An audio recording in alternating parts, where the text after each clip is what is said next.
आज आप इस केस ने पाकिस्तान के पूरे सिस्टम को नंगा करके रख दिया।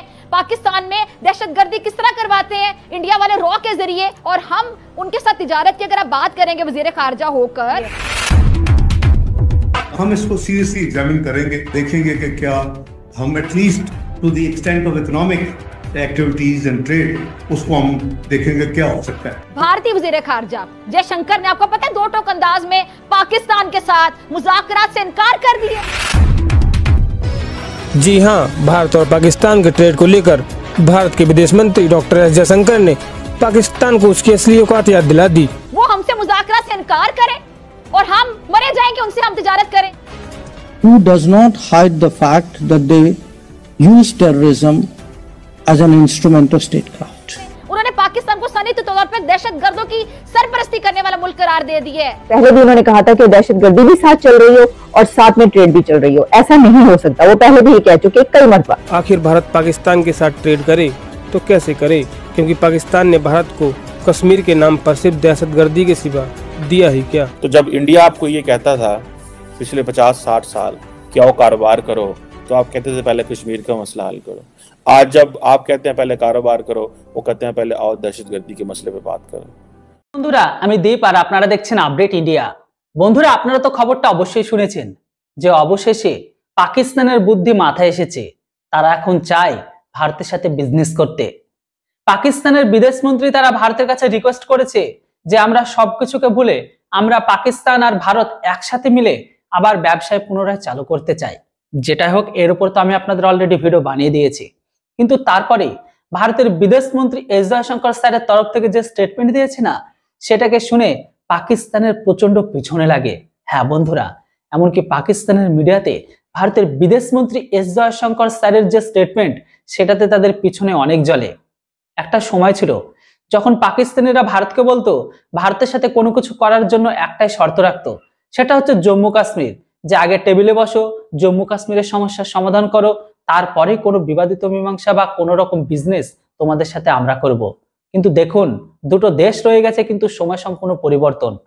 2019 সালে তারা যখন ভারতের সাথে সম্পূর্ণ ব্যবসাকে বন্ধ করে দিয়েছিল, তারপরে কিন্তু তারা ভেবেছিল যে ভারত পাকিস্তানের হাতে পায়ে ধরে ব্যবসাকে পুনরায় চালু করবে, কিন্তু মোটেও এরকম কিছু হয়নি।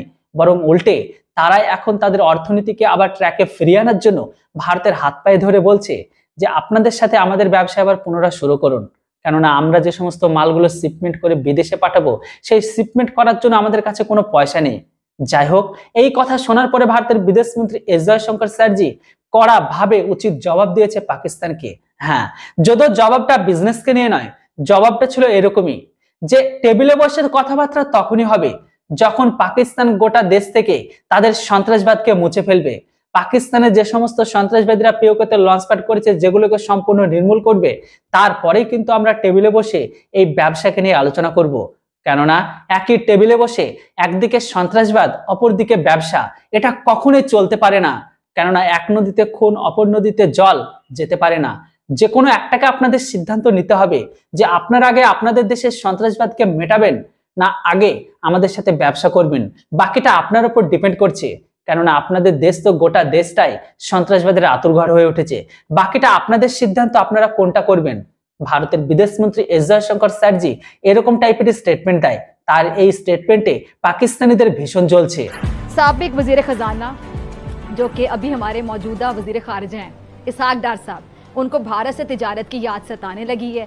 इसहाक डार साहब ने कहा है कि जी पाकिस्तान भारत से तिजारत बहाल करने पर संजीदगी से गौर कर रहा है।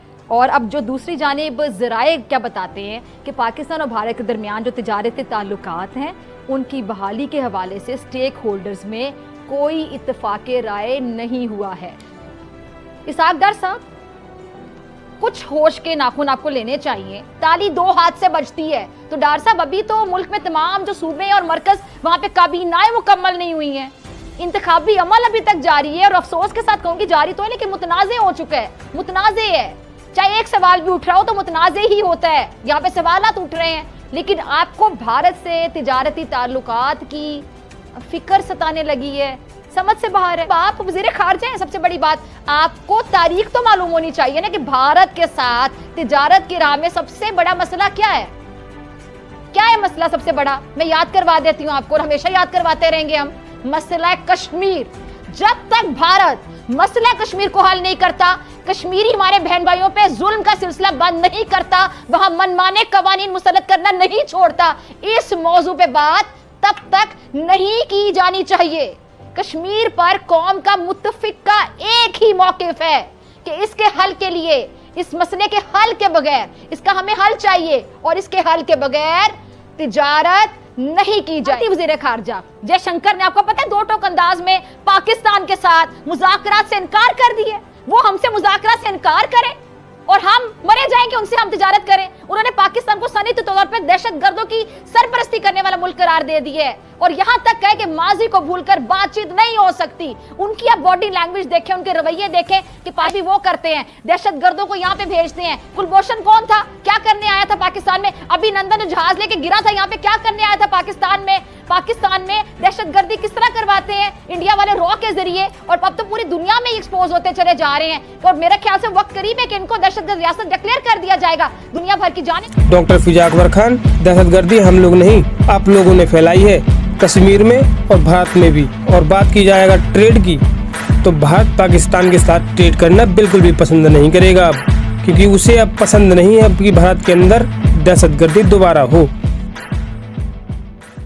साबिक वजीर खजाना जो कि अभी हमारे मौजूदा वजीर खारजा हैं, इसहाक डार साहब, उनको भारत से तिजारत की याद सताने लगी है। इसहाक डार साहब ने कहा है कि जी पाकिस्तान भारत से तिजारत बहाल करने पर संजीदगी से गौर कर रहा है। और अब जो दूसरी जानिब ज़राए क्या बताते हैं कि पाकिस्तान और भारत के दरमियान जो तिजारती ताल्लुकात हैं उनकी बहाली के हवाले से स्टेक होल्डर्स में कोई इत्तफाक़ राय नहीं हुआ है।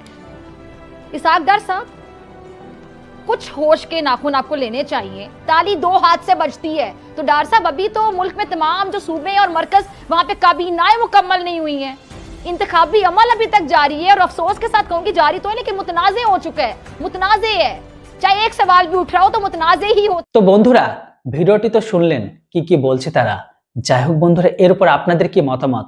যেভাবে ভারতের জম্মু কাশ্মীরে পাকিস্তানি শুয়োর ফ্যাক্টরি শুয়োর দিয়ে লাগাতার ভারতীয় আর্মি থেকে শুরু করে ভারতের ক্ষতির চেষ্টা করছে, এবার আপনারা বলুন আদৌ কি পাকিস্তানের সাথে আমাদের কোনো রকম বিজনেস করা উচিত? আর ওদের সাথে বিজনেস না করলে আমাদের তেমন কোনো একটা ক্ষতি হয় না, কেননা 2019 থেকে 2024 সাল থেকে এই 5 বছরে আমাদের তেমন কোনো একটা ক্ষতি হয়নি, বরং আমাদের প্রফিট বেড়েছে। আমরা বিদেশে আরো বেশি বেশি করে, বিশেষ করে ইউরোপের মতো দেশগুলোতে আমরা আমাদের পণ্যকে এক্সপোর্ট করছি। তাই এমতো অবস্থায় এবার আপনারা বলুন আমাদের কি আদৌ পাকিস্তানের সাথে ব্যবসা করা উচিত? অবশ্যই আপনাদের মতামত কমেন্ট বক্সে লিখে জানান। চ্যানেলটিতে নতুন হলে সাবস্ক্রাইব আর ভিডিওটিকে লাইক করতে কেউ ভুলবেন না। Thanks for watching. জয় হিন্দ, বন্দে মাতরম।